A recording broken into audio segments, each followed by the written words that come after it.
Salut tout le monde. Dans le dernier épisode, on s'est laissé sur une question. Est-ce que l'attaque des Titans serait une critique du fascisme ?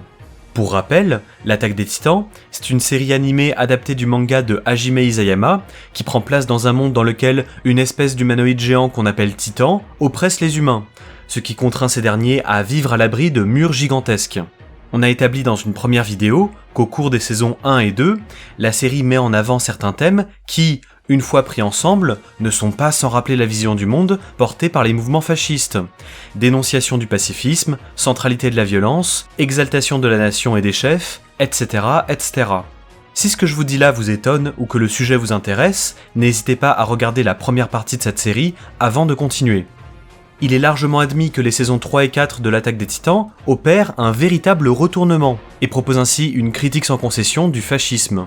C'est sur ce point que j'aimerais qu'on revienne aujourd'hui, la forme que prend cette critique et ce qu'il y aurait à en retenir. Pour les besoins de cette vidéo, et malgré les différences qui peuvent exister, j'ai fait le choix de privilégier la série sur le manga, et pour limiter les risques de spoiler, j'indiquerai au début de chaque partie les épisodes qu'elle traite. Pour celles et ceux que ça intéresse, je vous proposerai également un segment consacré à la fin du manga, et que je mettrai en évidence à l'aide de balises spoiler. Si vous souhaitez voir la série prochainement et que vous êtes sensible aux spoilers, je vous encourage vivement à ne pas regarder cette vidéo tout de suite. Les retournements de situation constituent un élément central de l'histoire, et ce serait dommage de vous en priver. Pour les autres, c'est parti.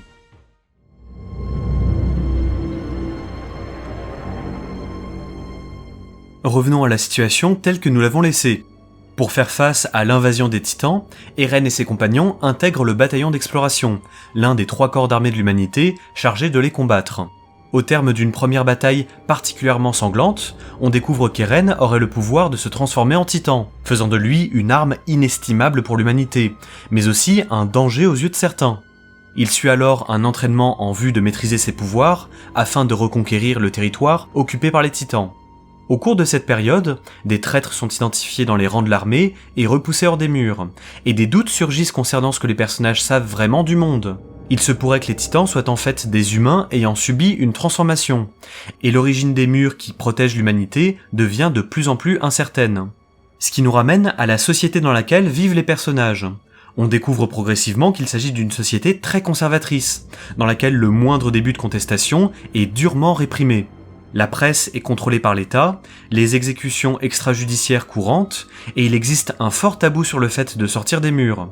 Suite à la chute du mur Maria, le culte du mur, la seule religion dont on connaisse l'existence, a vite gagné en popularité, et fait depuis sa part pour maintenir le statu quo. Bien qu'il appartienne à l'armée, le bataillon d'exploration apparaît pour sa part comme un corps relativement autonome vis-à-vis de l'État, qui représente un espoir de changement face à tout ce conservatisme. Pour cette raison, on observe tout au long de la série de nombreuses tensions entre le bataillon et les brigades spéciales, la police militaire au service du roi. Malheureusement, ces tensions finissent par atteindre un point de non-retour au début de la saison 3. Les brigades font mettre hors la loi les membres du bataillon, ce qui les contraint à rentrer dans la clandestinité. Il apparaît peu à peu que le roi Fritz ne serait qu'un pantin au service d'un pouvoir caché, et que le gouvernement ferait passer les intérêts de la noblesse avant ceux de l'humanité. Dans le feu de l'action, plusieurs membres du bataillon sont capturés, mais un coup d'état militaire mène au renversement du régime. Le pouvoir caché est démantelé, la vérité révélée au peuple, et l'héritière légitime du trône est remise en place. Suite à ce coup d'état, le bataillon d'exploration s'élance à l'assaut des Titans, et au terme d'un combat acharné, ils finissent par l'emporter. À l'issue de cette victoire, Eren et ses compagnons découvrent la vérité sur le monde, mais avant de parler de cette vérité, il y a pas mal de choses à démêler. Déjà, revenons sur le coup d'état. Parmi les raisons qui motivent les putschistes à passer à l'action, il y en a 3 qui se dégagent très nettement. Le pacifisme du gouvernement, ses mensonges à la population et sa trahison des intérêts de l'humanité. Si, sous certains aspects, ce coup d'état peut donner l'impression d'être émancipateur, il s'agit de mon point de vue d'un putsch fasciste mené contre un gouvernement conservateur. Pour s'en convaincre, on pourrait relever les thèmes qu'on a développés dans la première partie et qu'on retrouve de nouveau ici. La centralité du combat, l'ultranationalisme, le culte des chefs, etc., etc. Les 2 seules options qui s'offrent aux personnages sont le pacifisme autodestructeur du gouvernement ou le coup d'état fasciste du bataillon. Concernant les quelques changements qu'on observe dans la saison 3 par rapport aux saisons 1 et 2, ils correspondent pour la plupart à ce que le sémiologue Umberto Eco identifie dans son essai Your Fascism comme étant des propriétés propices au développement du fascisme. Le rejet du pacifisme, la xénophobie, l'élitisme populaire, l'éducation à l'héroïsme, le culte de la tradition, le populisme sélectif, la frustration des classes moyennes et l'obsession du complot. Quand l'armée décide de révéler l'existence du pouvoir caché à la presse, ça n'a rien d'émancipateur. Il s'agit avant tout pour eux d'un moyen de justifier leur prise de pouvoir. Les conspirateurs avaient leur raison de ne pas souhaiter le triomphe de l'humanité sur les titans, et les membres du bataillon savent que ce qui est révélé au peuple est très partiel, mais la reine refuse de connaître ces raisons par rejet du pacifisme. Écoutez, nous n'avons toujours connu que ces imposteurs de pacifistes. Alors je pense que laisser le pouvoir entre les mains des reines, son hôte actuel, c'est notre meilleure chance de pouvoir un jour sauver l'humanité. Concernant les titans, si d'un côté les soldats du bataillon savent qu'ils sont des humains ayant subi une transformation, ça ne les empêche pas de procéder à leur extermination à la fin de la saison 3. Le bataillon aurait pu chercher à ramener les titans sous forme humaine, et il aurait été possible pour l'histoire de valoriser ses efforts. Mais cette option est écartée d'office. L'extermination de l'ennemi, qui est un peu le stade ultime de la xénophobie, apparaît ainsi comme la seule option valable. Je me doute que parler de xénophobie pour cette situation peut sembler tiré par les cheveux, mais il faut bien se remettre en tête que la figure du titan, telle qu'elle est cultivée par la série, participe d'un imaginaire de l'invasion étrangère. De ce point de vue, l'extermination n'est donc pas un dépassement satisfaisant. D'un point de vue plus personnel, plusieurs personnages se demandent au cours de la saison 3 ce qui rend un individu spécial. Si les réponses apportées à cette question auraient pu constituer une rupture avec l'opposition fort faible qui dominait jusque-là, elles ne font finalement que reconduire cette opposition. Tu es celui qui a été élu pour hériter de l'esprit des ruines et du pouvoir d'un titan. Quelle que soit la vie du reste d'entre nous, ces éléments font désormais partie intégrante de toi, Armin. Il n'y a plus les forts et les faibles, mais les personnes spéciales et celles qui ne le sont pas. La hiérarchie occupe une place centrale dans l'histoire, et s'accompagne d'un mépris pour ceux qui ne sont pas à la hauteur. Tu nous fais quoi, là? Le grand héros tragique? T'as jamais accompli quoi que ce soit tout seul, je te signale, alors tu peux couper court à ta petite comédie. Ouais, il a raison. L'une des seules exceptions à ce discours se trouve du côté d'Eren, qui affirme dans un cri de ralliement que tout le monde est spécial. Mais il ne s'agit pas tant pour lui d'une reconnaissance de la dignité humaine qu'un appel au sacrifice, qui ne fait que reconduire le culte de la mort dont on a parlé dans la première partie. Du côté de l'ordre social, on observe très peu de changements. L'héritière légitime monte sur le trône, elle ouvre un orphelinat, et franchement j'ai du mal à y voir autre chose qu'un symbole. Je veux dire, organiser la charité, c'est le truc le plus consensuel du monde pour dire qu'on est gentil. Alors certes, la nature humaine est imparfaite, et l'un des militaires ayant pris part au coup d'État est caractérisé comme un sadique, mais les autres putschistes sont clairs dans leur désapprobation de ce personnage. Les membres du bataillon ont pu avoir des hésitations à certains moments, mais ils finissent toujours par privilégier les intérêts de l'humanité, quitte à y laisser leur vie. L'orphelinat est un symbole qui permet à l'histoire de nous présenter ce coup d'État comme une bonne chose, et qui légitime la reine Historia comme une bonne dirigeante. Ce qui nous ramène à la reine Historia. Selon les putschistes, le rétablissement de la lignée royale sur le trône serait un moyen d'assurer la stabilité du pouvoir. Pour des gens qui avaient de l'audace face aux titans, ils en ont d'un coup beaucoup moins quand il s'agit de donner le pouvoir au peuple. Mais au-delà de ce stratagème qui consiste à placer Historia sur le trône uniquement parce qu'elle est de sang royal, il n'y a pas vraiment de questionnement sur ce choix et ses conséquences. Aussitôt qu'elle arrive au pouvoir, Historia est célébrée par le peuple et le récit comme une bonne dirigeante, comme s'il y avait quelque chose d'inné à ça. Elle est censée incarner la nation car elle serait courageuse et authentique, en vertu de la tradition. En fait, les personnages placent l'approbation du peuple au centre de leurs préoccupations, tout en considérant qu'il est trop bête pour décider par lui-même de son destin. Ils insistent tout au long de la saison 3 sur la symbiose qui existe entre les travailleurs et les patrons, comme si les uns n'exploitaient pas les autres, et font appel à leurs frustrations respectives pour construire une alliance interclasse derrière la reine. Un dernier élément que nous laisse entrevoir ce coup d'État, c'est la place prise par les conspirations dans l'attaque des titans. Il n'est pas seulement question de complot, dont il est commun de dire qu'il faut éviter d'en voir partout et de n'en voir nulle part, mais de conspirationnisme, qui implique que l'histoire, celle avec un grand H, serait d'abord mue par des complots. Cet appétit pour les conspirations épouse parfaitement la vision du monde fasciste dont on a parlé plus tôt.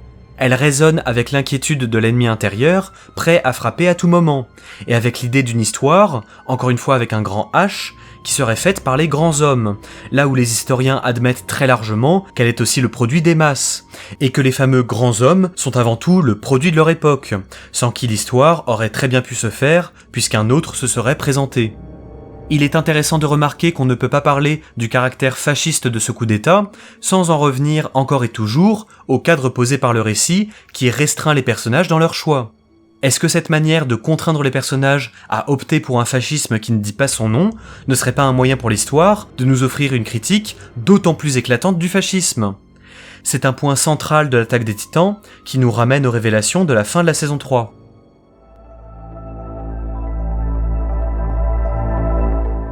On assiste à la fin de la saison 3 de l'attaque des Titans à une véritable rupture. Contrairement à ce qu'ils pensaient, les habitants des murs ne sont pas les seuls survivants de l'humanité. Ils sont en réalité le peuple d'Eldia, un peuple banni depuis plus de 100 ans sur l'île de Paradis, pour avoir opprimé le reste du monde pendant 2000 ans. Au-delà des murs se trouve l'Empire Mar, l'une des principales puissances militaires au monde, et qui, après avoir été à la merci de l'Empire Eldien pendant des centaines d'années, se retrouve maintenant en position de force. C'est la capacité de transformation en titan spécifique à leur peuple qui a permis aux Eldiens d'assurer leur domination militaire sur le reste du monde pendant tout ce temps. Mais après avoir été vaincus, cette capacité a été retournée contre eux, afin de les isoler sur l'île de Paradis. On apprend que ceux qui n'ont pas suivi leur roi dans son exil, il y a 100 ans, sont aujourd'hui parqués dans des ghettos, et ont l'obligation de porter des étoiles jaunes qui les distinguent du reste de la population. Il existe au sein de la population eldienne une poignée d'individus capables de se transformer en titans à volonté, et disposant de pouvoirs spécifiques, ce que l'Empire Mar a mis à profit pour monter une unité de combattants eldiens à employer contre ses ennemis. Les traîtres qui s'étaient infiltrés dans l'armée des murs étaient en réalité des Eldiens du continent, issus de cette unité, endoctrinés à croire que les habitants des murs sont des monstres sanglants à anéantir. C'est ce qui les a amenés à provoquer la chute du mur Maria à laquelle nous avons assisté au cours du premier épisode de la première saison, ce qui a provoqué des dizaines de milliers de morts. C'est cet événement qui a cimenté la volonté de se battre d'Eren et ses compagnons. Il y aurait beaucoup de choses à dire sur ces révélations, et j'aimerais qu'on s'arrête sur la manière qu'elles ont de changer notre regard sur le peuple des murs, les Eldiens. Si les titans de l'île de Paradis ont été exterminés, une menace plus grande encore pèse maintenant sur ses habitants. Il s'agit de l'Empire Mar. Mais plus que ça, la série nous force à prendre du recul. Si les Eldiens peuvent légitimement en vouloir aux Mar pour leurs agressions, l'inverse n'en est pas moins vrai, et 2000 ans d'oppression sont là pour en attester.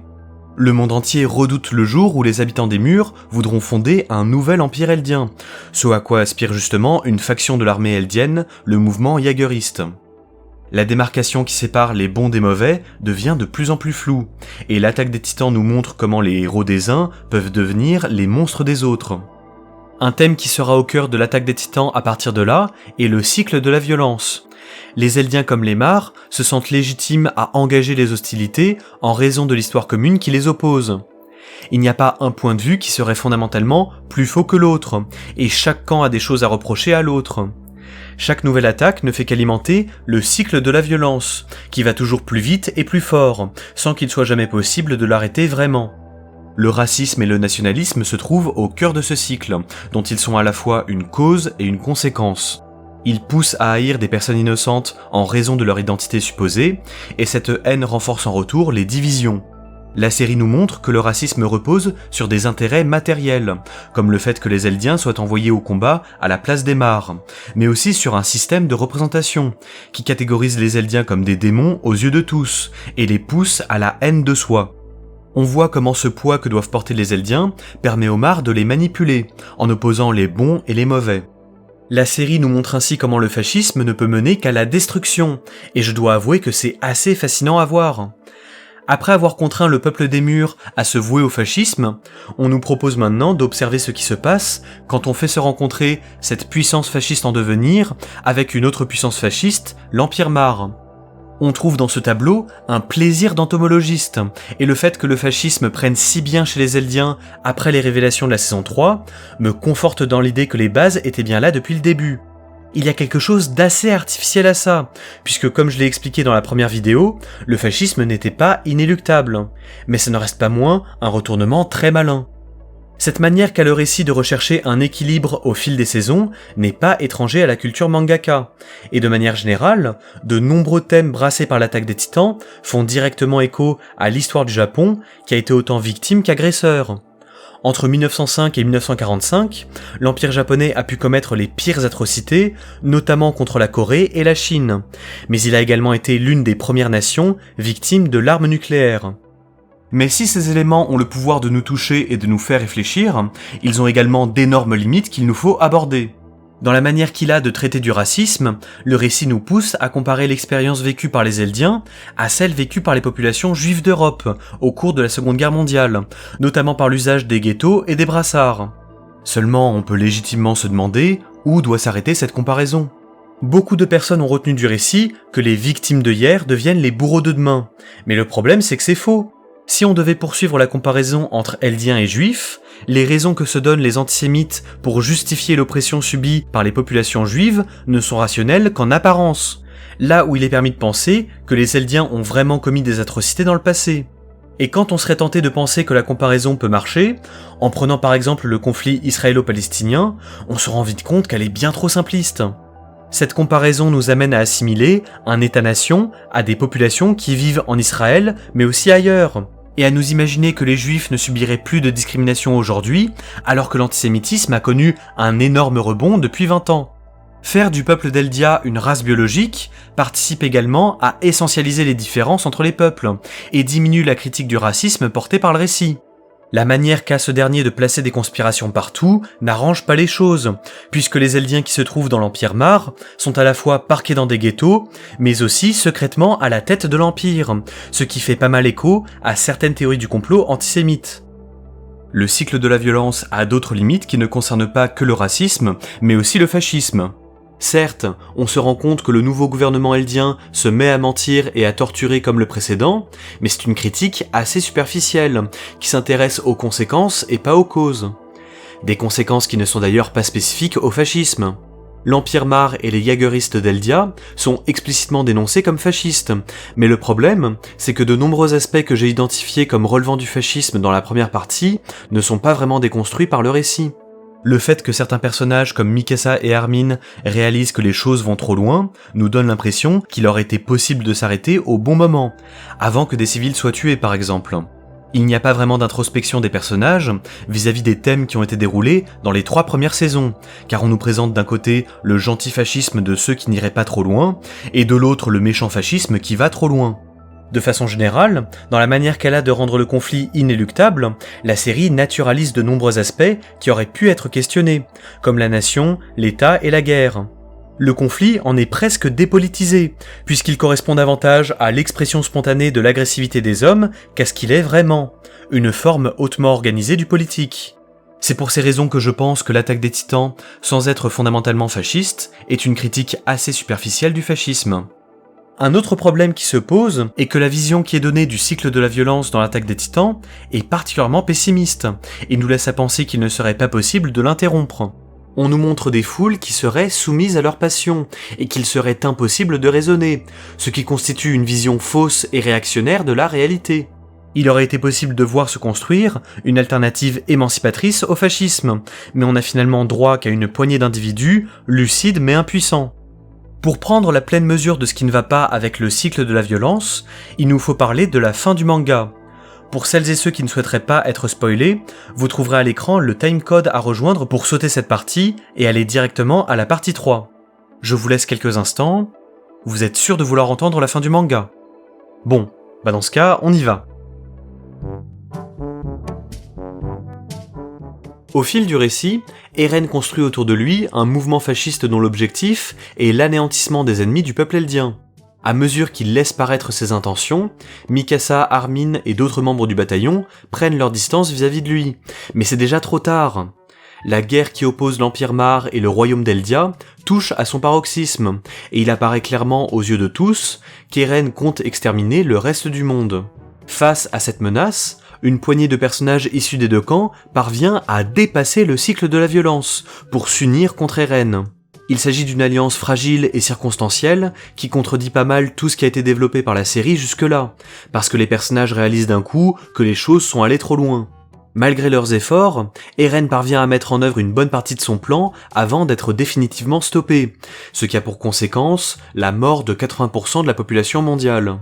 L'histoire se finit sur l'annonce de négociations entre la puissance fasciste qu'est devenue Eldia et ce qu'il reste du monde, mais j'ai du mal à y voir une résolution, et encore moins une victoire, car la paix est très superficielle.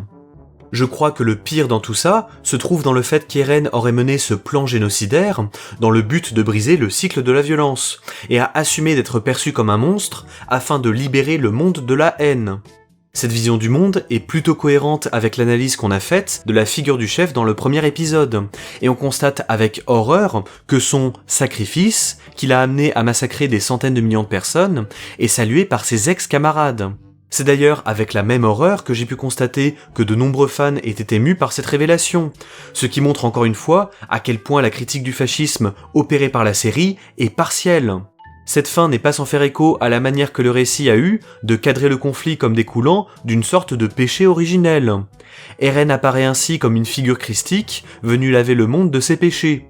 La seule manière de dépasser le cycle de la violence semble passer par l'action d'un petit groupe d'individus, parmi lesquels une sorte de Christ du génocide. En bref, cette fin n'est pas seulement insatisfaisante, elle est aussi très perturbante.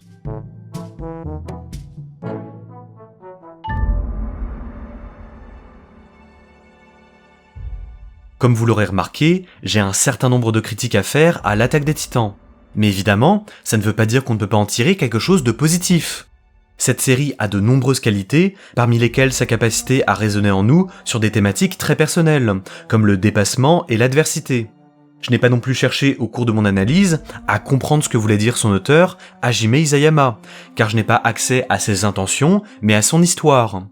Comme l'explique Umberto Eco dans l'apostille Au nom de la rose, un narrateur n'a pas à fournir des interprétations à son œuvre. Sinon, ça ne serait pas la peine d'écrire des romans, étant donné qu'ils sont, par excellence, des machines à générer de l'interprétation.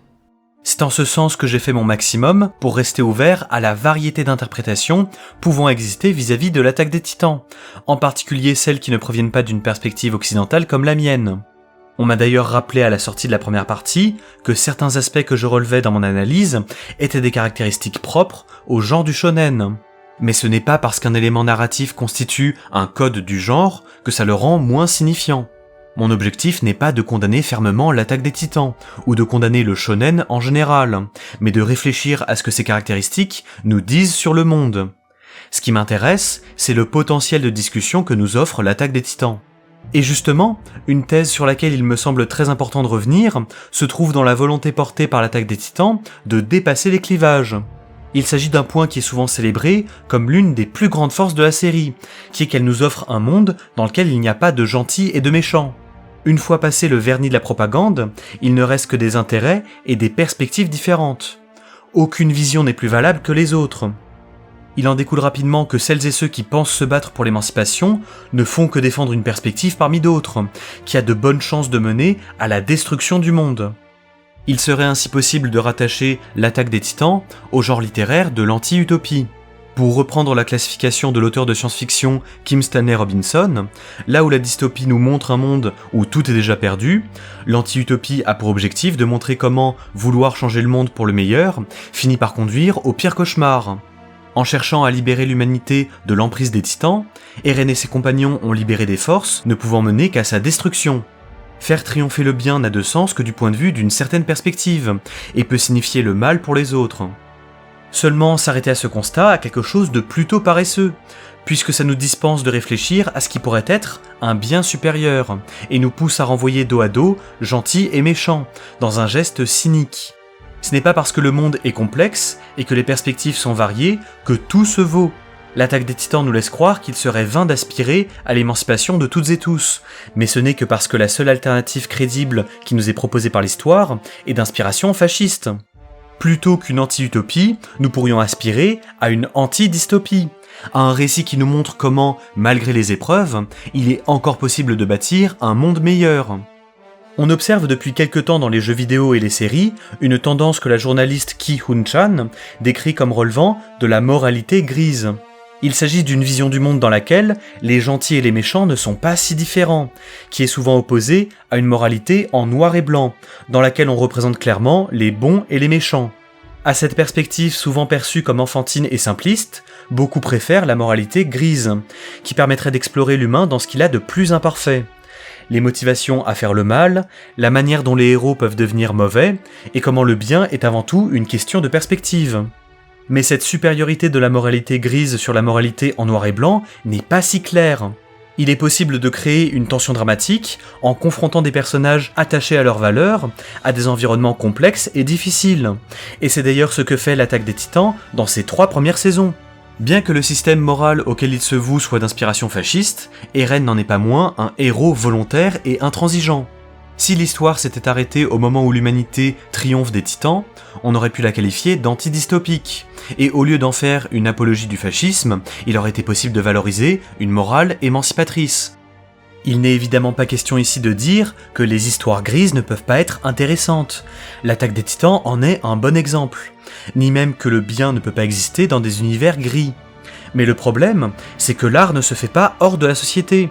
Nous assistons depuis 30 ans à la montée progressive du fascisme, partout dans le monde, et populariser l'idée selon laquelle aucune perspective ne serait plus valable que les autres ne peut profiter qu'aux mouvements fascistes eux-mêmes, qui aimeraient être perçus comme des mouvements comme les autres. Nous n'avons pas besoin de plus d'histoires dans lesquelles la démarcation entre le bien et le mal est floue, voire inexistante.